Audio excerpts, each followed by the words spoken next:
Hello, candidates. We'll start in a few minutes, so kindly prepare yourselves as well as your skills. Thank you.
Good afternoon, everyone. Welcome to this convocation for the March special elections for the vacant positions of the UP Law Student Government for the rest of the academic year 2023 to 2024.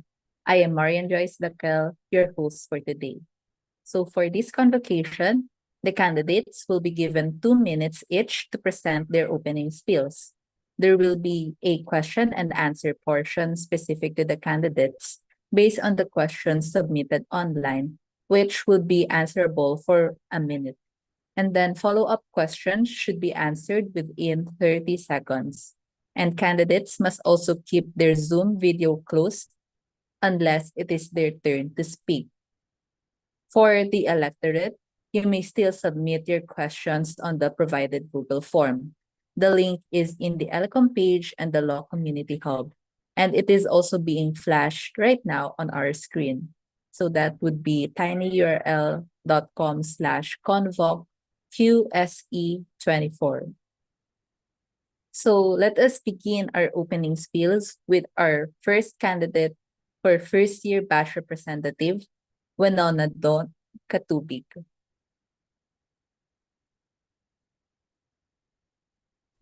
Mapagpalayang araw sa inyong lahat, UP College of Law. I am Winona Katubig, aspiring to be one of the next UP College of Law first-year batch representatives. Braving this new journey in law school is not an easy endeavor.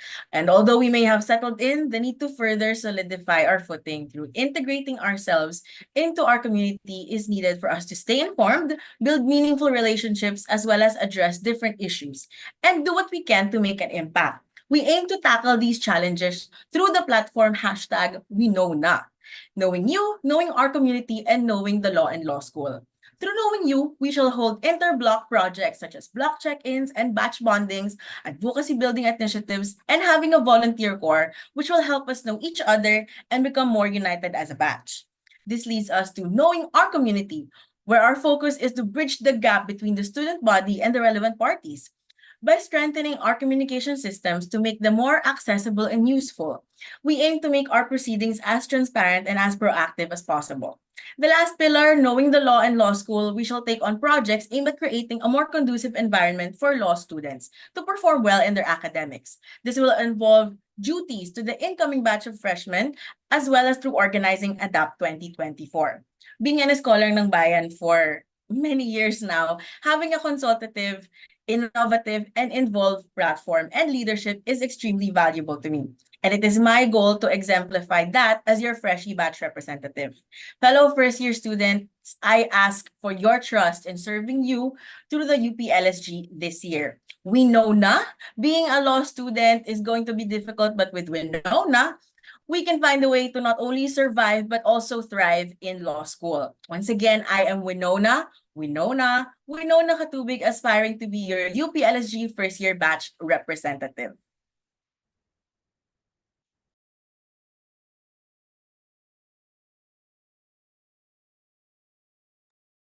Okay, thank you, candidate Winona Katubig. Finally, let's have our other candidate for first-year batch representative, Ines Hernandez. Salamat. Maganda at mapagpalayang umaga sa lahat. Ako po si Ines D.R. Hernandez. Ines na lang mula sa Block 1J. 209, 209, no one left behind. Yan ang ating mga naging panawagan nitong nakaraang kampanya. Yan ang ating naging layunin na nakatakda na tayo'y nakatuon upang siguraduhin na gawin ng lahat upang makarating ng buo ang first year students to the next year. Ang mga plataforma at polisiyang hinain at isusulong, simple lamang. ABC, A for academic and student life, na pagagandahin natin ang learning environment at working relationship ng batch. B for Bill of Rights, na ating pangalagaan at protektahan ang karapatan ng bawat mag-aaral sa kolehiyo. At C for Civic Affairs, na sinisiguro nating nakaugat ang lahat ng ating kilos sa katotohanan ng lipunan. So A, academic and student life. B, Bill of Rights. C, civic affairs. Bukod pa dito, ABC, able, brave, and consultative leadership ang ating hinahain upang isakatuparan ang lahat ng polisiya at platapormang ito. Lahat ng ito nakatuon at nakatutok sa ating layunin na walang iwanan at walang maiiwan. 209. Yan ang ating sinisiguro at sisiguraduhin sa kampanya at paninilbihan ngayong taon. Muli, Ines D.R. Hernandez po. Ines, your next first-year block batch representative. Salamat sa pakikinig. Thank you. Okay, thank you, Ines.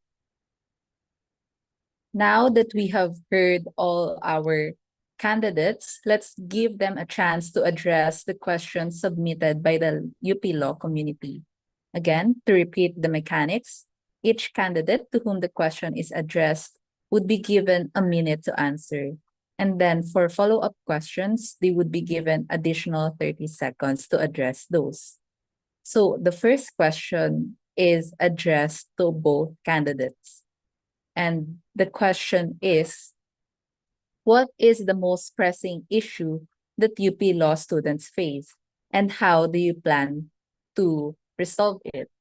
So let us hear from candidate Katubig to answer this question.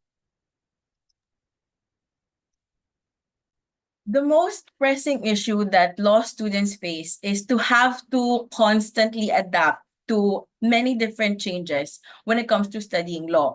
It comes from the differences in the professors that we have, in the different modes of learning that we have to use, and so many other external factors that we have to adapt to. And to resolve that, we're going to have to maximize the resources that we have, and that includes the different offices that we can talk to, the students who have already faced the challenges that we are facing, and to of course consult with past professors, with past students, so that we could be more to be more cohesive, to be more coherent in the solutions that we have to form, so that we're together in resolving those adapt. Okay, thank you, candidate Katubig. Again, you would only be given a minute to answer, and once the time has passed, we would automatically mute you. Okay. Next, we have candidate Hernandez to answer the same question. Salamat sa nagtanong. So the most pressing issue for that UP Law students face, or in our batch most specifically, is being in a new environment. this is a very big issue na pwede nating himayin into three more other sub-issues. So first, issues on the academic learning environment is that includes also the physical space and yung relationship with other people. Kaya meron tayong plataforma for academic and student life para mas pagandahin ang learning environment.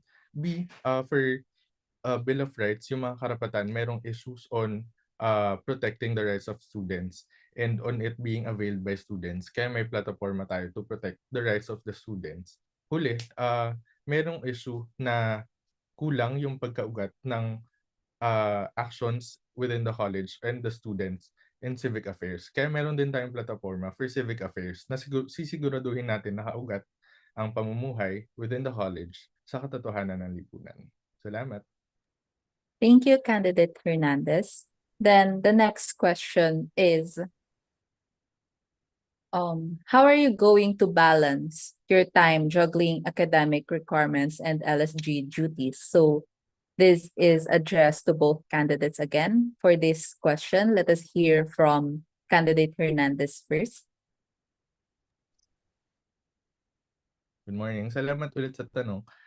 For me, it's less of balancing. It's more of knowing which one to prioritize at which moment. Dahil iba din naman yung demands ng studies and duties during different moments. So knowing which one to prioritize, knowing which one to give more time to, give more energy to. Dahil also knowing which one deserves more, that's how I'm going to know where to put my energy and time into. So really more on prioritization, kung alin yung mas nangangailangan ng oras at enerhiya ko, doon ko ibubuhos yung time and energy ko at that moment. Thank you. Thank you, Candidate Hernandez. Let's hear from Candidate Katubig. Thank you.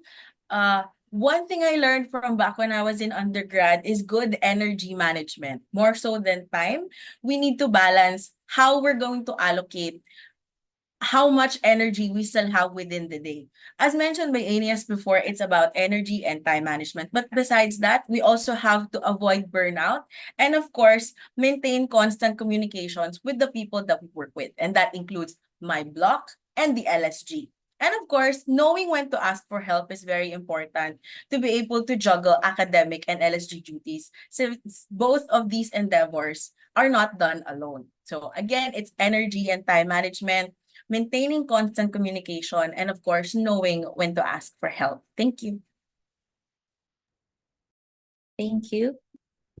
We have our third question, which is again addressed to both the candidates. The question is, well, it's not really a question, but it's the one who submitted it is asking you to convince the electorate to vote for you and not just to vote in general instead of voting abstain. So let's hear it from candidate Winona. Vote for me, since I am not only a law student, I am a law student for you. I have been an scholar, again, I've been an scholar ng bayan since I was in kindergarten, and I have known how UP has evolved. And I know that UP College of Law is a very different environment, but I think that my plans that I have formed with a lot of my blockmates and even outside of the block, and the experience that I have will help in integrating the freshman batch to the UP College of Law, and even more so in the UP community. Thank you. Thank you. Let's have candidate Hernandez. Thank you. Salamat. Kung ang nais mo ay lideratong ABC, able, productive, may magagawa at may gagawin, B, brave, matapang, may ipinaglalaban, alam ang wasto sa mali at ipinaglalaban ng tama, at C, consultative, sisiguraduhin ang plataforma at policy ang isusulong ay para sa iyo at para sa ating lahat. Kung yun ang nais mong liderato at panunungkulan, paninilbihan, ako ang inyong iboboto dahil yun ang ating inihahain sa electorate bukod pa sa mga plataforma. Ang lideratong ihinahain sa mga botante, lideratong able, brave, at consultative. Salamat. Thank you, candidate Hernandez. So for the next question, addressed to both of you again. To candidates who are affiliated with fraternities and sororities, how can you assure us that your loyalty will be with the student body? And for those who are unaffiliated, what will you do to hold your future um which who are affiliated colleagues accountable? So if you're affiliated, kindly state your affiliation first and proceed to answering the question. So let's hear it from candidate Hernandez. Thank you. So full disclosure, I am unaffiliated with any organization. So on the question of what will I do to hold future affiliated colleagues accountable, nais muna nating klaruhin na hindi choice nila kung sila ay magiging affiliated. Ang masama lamang ay magkaroon ng conflict of interest o ang gamitin ang resources ng LSG or official resources ng college to further those interests of their affiliations. So if ever it comes to that moment na magkaroon ng conflict of interest, mahalagang sundin natin yung mga procedures at ipaalam natin sa mga sinisilbihan natin ng student body na merong ganitong conflict of interest at hayaan natin ang LSG Constitution to decide, and of course the student body to decide how they would hold and how we would hold the co-league accountable. Thank you. Thank you, candidate Hernandez. How about candidate Katubi? Okay. So for transparency, I am currently unaffiliated. To hold my affiliated colleagues accountable, I think transparency is very important. To remain transparent and encourage transparency. This will be done through maintaining communications within the LSG and knowing the different aims and maybe projects of the different fraternities and sororities will be very important so that we, as the entire LSG, can hold the fraternities and sororities accountable. This will also uphold the interest of the student body as a whole. And reiterating what Ania said earlier, it is important for the constitution of the LSG to take precedence. So it will not be us to decide, but it would be LSG and the entire student body to hold these groups accountable. Thank you. Thank you, candidates, for answering the question. Next, our next question would be a chummy question so that we could break the ice from all these serious questions submitted by the electorate. So the next question is, sino ang paborito mong ex ni Taylor Swift at bakit? So can we hear it from candidate Katubi? Ang favorite kong ex ni Taylor ay si Taylor Lautner kasi I miss your tan skin, your sweet smile. It's so good to me. It's so right. Thank you.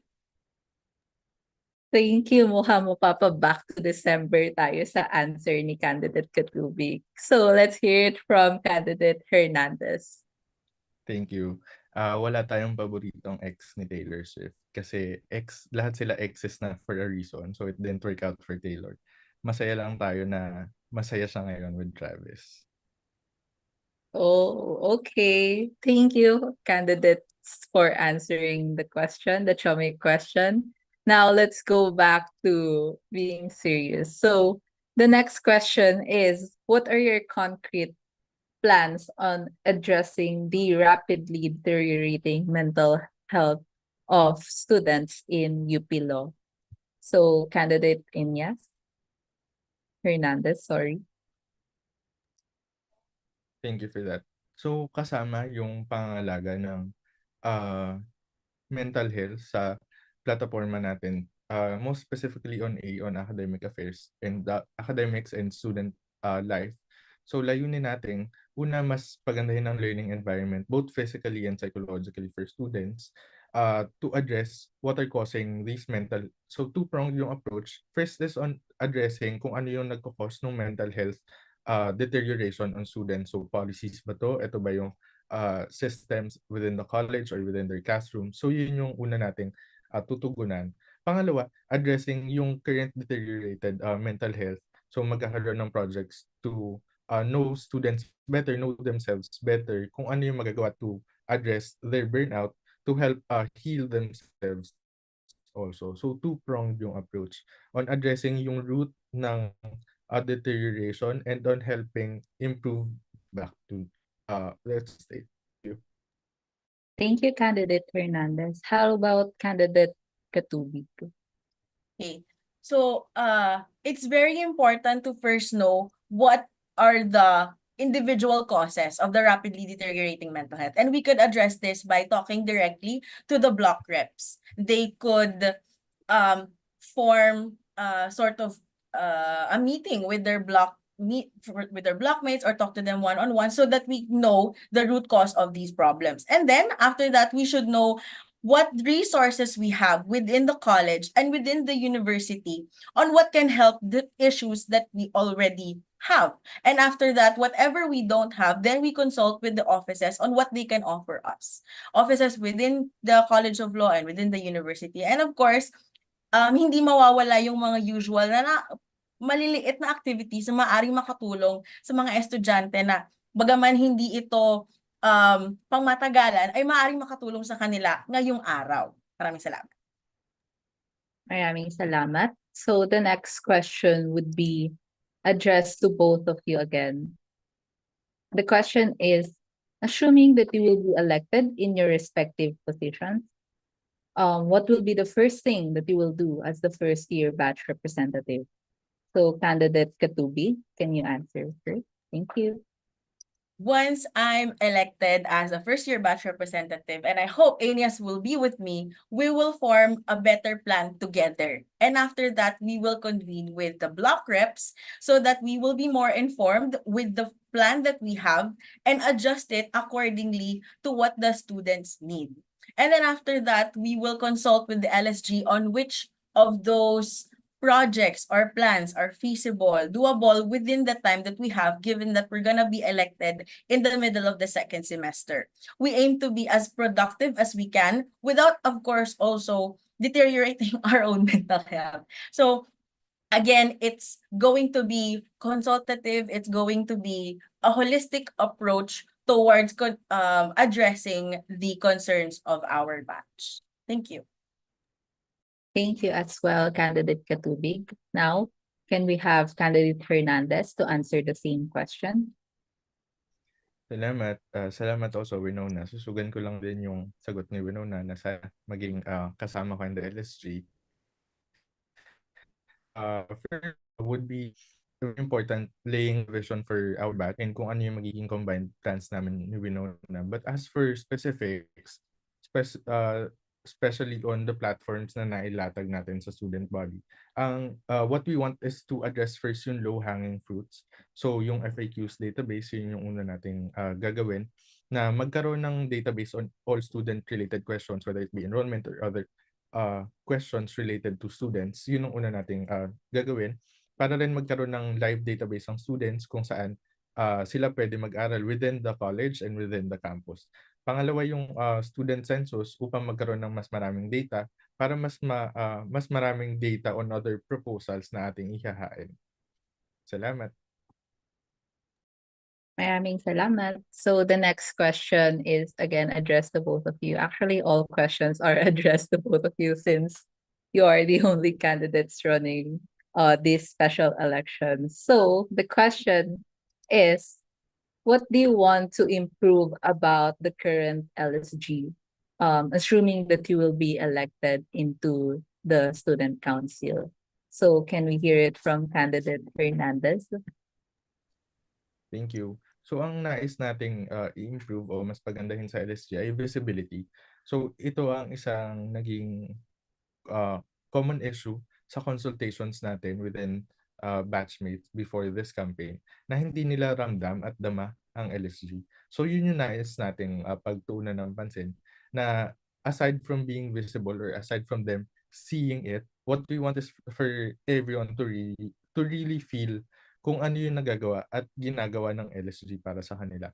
So gagawin natin ito by first on we have a project on transparency and accountability in terms especially of finances and kung ano yung LSG activities, kung may meetings, kung ano yung nag-transpire sa meetings, ano yung naging desisyon ng kanilang mga batch representatives, ano yung mga naging opinion ng batch representatives nila in these issues, and more on visibility of the LSG on taking stands on national issues. So visibility ang Okay, thank you, candidate Hernandez. Let's hear it from candidate Katubig. Reiterating what Ania said, it is visibility. The same thing appeared when we did consultations with different blocks, no. Hindi nararama yung mga ginagawa ng LSG. So I think what we can improve upon is good communication between the LSG and the student body. Maybe it's because wala pang first year batch rep at that time, kaya hindi streamline yung communications. Kaya magandang meron nang nagre-represent sa mismong first year batch para magkaroon na ng, of course, ng representation yung first year sa LSG para streamline na tayo. So magagawa natin yun by having check-ins from the LSG to the first year to the freshies, so that we know what they need and mas mapapaganda yung mga proyekto ng LSG. Thank you. Thank you, candidates. So the next question would be a chummy question again. And the question is, kung donut ka, yung may butas or yung may filling, and bakit? So let's hear the witty answers of our candidates, starting with candidate Katubig. Kung ako ay donut, ako yung may butas. Kasi mas madali siyang kainin. Thank you. Okay, that was a short answer from candidate Katubig. It's up for the interpretation of the electorate. Now let's hear it from candidate Hernandez. Thank you. So if I were a donut, I would be a donut with filling kasi mas interesting, mas maraming texture, mas maraming lasa. So it's a food item which I think reflects me also with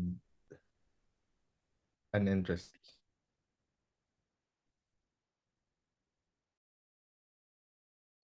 Okay, thank you, candidates, for answering that chummy question. Now let's go back to the serious ones. And the next question is, if you had to choose only one of your proposed projects to implement during the term, what would it be and why? So share us your most interesting project to implement the remaining semester. Okay, so let's hear it from candidate Hernandez. Think if I were of my proposed projects, that would be to implement a student grievance system. This would address many underlying issues like the visibility and activeness of the LSG, streamlining of processes, and protecting students also from whether it be teaching or not non-teaching personnel, as well as their co-students. So a system would be a mechanism kung saan from airing out grievances, what would happen is the LSG would advocate for these students, defend these students, and address the issue. It would set a system na would hold these LSG advocates accountable na kailangan matugunan yung hinaing within a specific time period para hindi natitenga or nawawalang bahala yung mga hinaing ng mga mag-aaral. So, in that system, kahit anumang grievance, pwedeng erase at sisiguraduhin pagtutuunan at susolusyonan. Thank you so much. How about candidate Katubig? If I were to choose only one of my proposed projects, it would be the ones leading towards knowing our community. It's very hard to integrate yourself in a very new environment. So I think to bridge the gap between the student body and the relevant parties, the LSG, the offices, all the different groups within the college and the university is very important, no? Kasi at this point, maaaring hindi pa siya accessible at hindi pa siya nagagamit ng maraming estudyante, kaya sila nahihirapan. Kaya importanteng very transparent tayo and very proactive tayo sa pag-address ng mga issues nila. Bukod doon, hindi lang siya magta-translate sa pagtulong sa current freshman batch, maaari pa siyang matransmit sa susunod na incoming freshman batch, kahit na hindi pa mangyari ang ADAPT 2024. Kapag maayos yung mga sistema natin ngayon, maaari na siyang magamit ng mga susunod pang freshmen. Thank you. Thank you as well. So the next question is, it is situational since both of you are unaffiliated, but for the next elections, would you ever vote for someone who is affiliated? If no, then why? And if yes, what characteristic or credential would be enough for you to look past affiliation of such candidate? So let's hear it from candidate Katubig.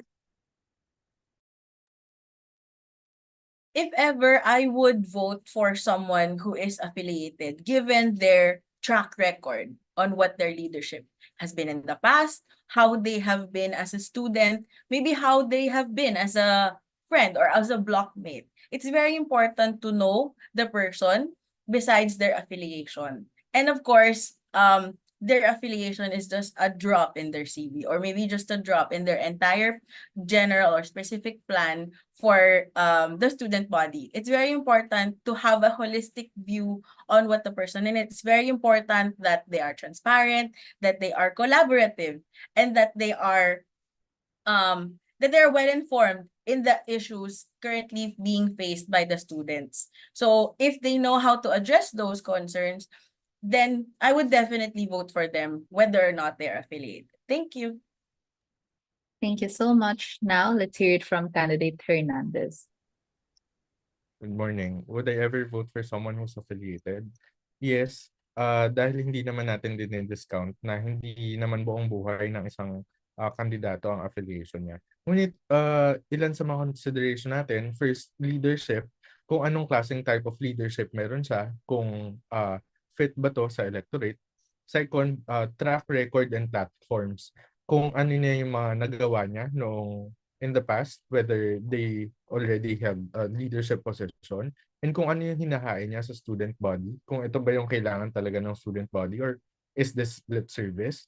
At huli, kung ano yung image niya as an affiliated student. So, yung reputation ba niya is ginagamit niya yung affiliation to further other interest, or ginagamit niya yung ibang mga posisyon niya to further the interest of the affiliation. So who are they outside their affiliations? Yun yung mga magiging considerations natin. Salamat. Maraming salamat. Now we are down to our last 3 questions for this convocation. The next question is submitted just now, so we don't have a slide for it, but I will repeat the question twice, so you have time to think about it. So the Chomic question is, kung si Darna nagkaka-powers pag kumakain ng bato, ikaw, anong kinakain mo? Again, kung si Darna ay nagkaka-superpowers pag lumulunok or kumakain ng bato, ikaw, anong kinakain mo? Candidate Hernandez. Thank you. Para magka-powers ako, kumakain ako ng donut na may filling. Thank you. Oh, can you explain why? Dahil yun na rin yung naging sagot ko kanina at interesting naman yung donut na may filling. Maraming texture, maraming flavors. Okay, thank you, Candidate Hernandez. How about Candidate Katubig? Anong kakainin mo para magka-superpowers? Ako, ang kakainin ko para magka-superpower ay kung anong meron sa ref. Again, ang gusto natin ay i-maximize kung anong meron tayo. So kung anong nakahain sa table, kung anong meron sa ref, kung anong nasa loob ng cabinet, yun ang kakainin natin, yun ang i-maximize natin. Thank you. Thank you, Candidate Katubig. So for her it's the availability of the food that matters. Now going back to being serious and to let us know more about the candidates, the next submitted question is asking you to differentiate your working style from your leadership style, if there are any differences and similarities. So, candidate Katubig, can you start answering? Thank you. So my working style is very it's very hindi ko siya ma-explain. Parang gusto ko mag-isa ko. I want to see things to its end. And sometimes some people can't keep up with that. So that's why to complement it, my leadership style is collaborative. Kailangan nag-uusap tayo. When my working style and leadership style come together, I have to know how to adjust to how you work. Because I know some people can't do straight juju 3 hours mag-aaral. So, my working style, I can do everything in one sitting, but my leadership style has to be communicative and collaborative. Thank you. Thank you, candidate Katubig. How about candidate Hernandez, working and leadership style? Thank you. So for me, it's the same. So if I'm a follower, ako yung sumusunod. But we make sure na very open pa rin tayo in speaking up about issues within that conversation. Similarly, if I were the leader in that conversation, very open tayo for communications and insights. So specific points I would like to raise about my working and leadership styles are, first, it's very adaptable. So kung ano yung ugali at working style, working attitude ng mga kasama natin, pinakikisamahan natin, nag-a-adjust tayo. Second, communicative. Mahalaga sa akin na, as a follower, mahalaga sa akin na may clear instructions ako. So as a leader, yun din yung binibigay natin na clear and concise instructions. Third, collaborative. We open the floor for suggestions and collaborations from everyone. And we make sure na yung leadership hindi natatapos sa atin, na ipinapasa natin kung ano yung natututunan para dun sa mga next leaders pa. Thank you. Maraming salamat, candidates. So, the last question, and to end our convocation or the Q&A portion of our convocation on a light note, the next chummy question would be, would you rather be good-looking na babaho or pangit na mabango? And for this, I'd like you to elaborate your answers and use the remaining minute to um to answer it. So can we hear it from candidate Hernandez?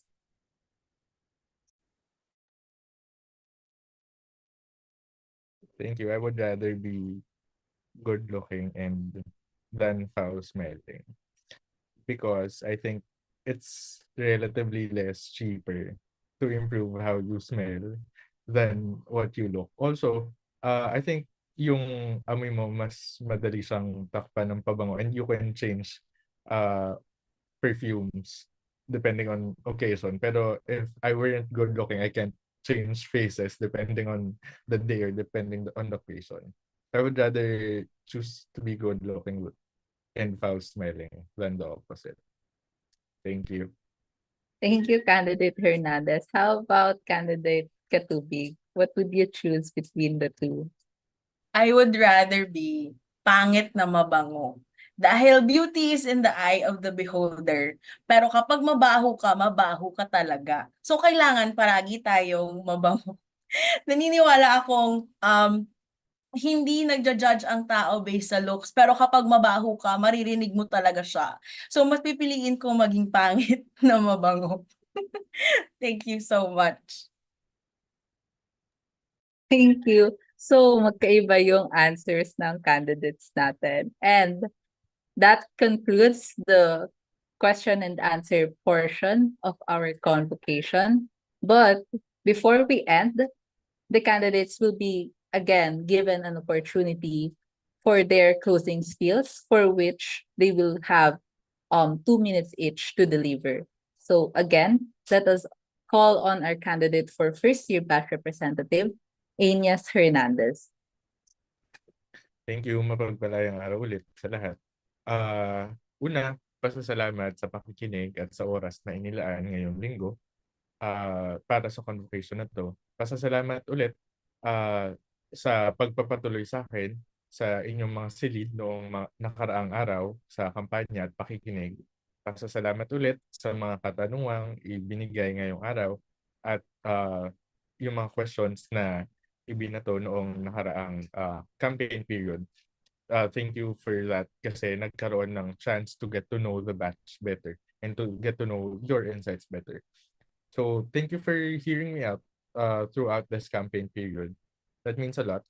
So i-reiterate lang natin na lahat ng ating gagawin, lahat ng ating ginawa at gagawin pa, nakatuon lamang sa ating layunin na 209, 209, na lahat tayo makarating ng second year. So kung yun ang inyong nais, kung kasama kayo sa collective goal na ito, hinihikayat ko kayong bumoto ngayong March 19 and 20, hindi lang para sa akin, ngunit para na rin kay Winona dahil dalawang first year batch representative positions ang open.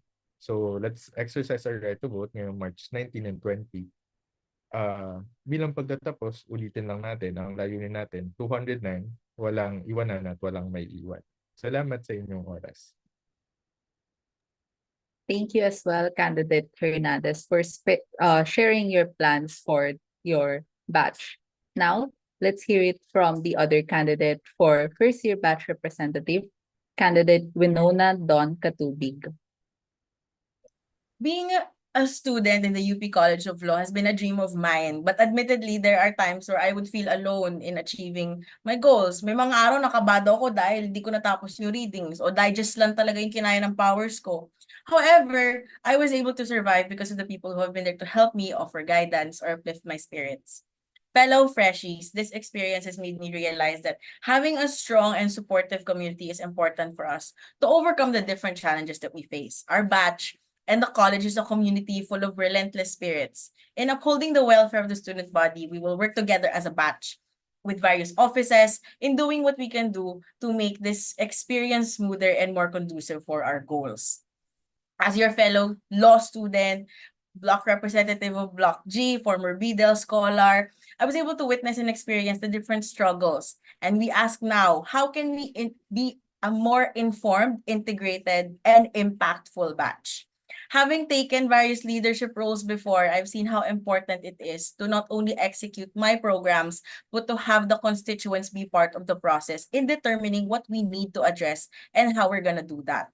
As such, again, we are integrated in the principle, in the platform we know na. Knowing you, knowing our community, and knowing the law and law school. Fellow freshies, I ask once again, in your trust in serving you through the UP-LSG this year.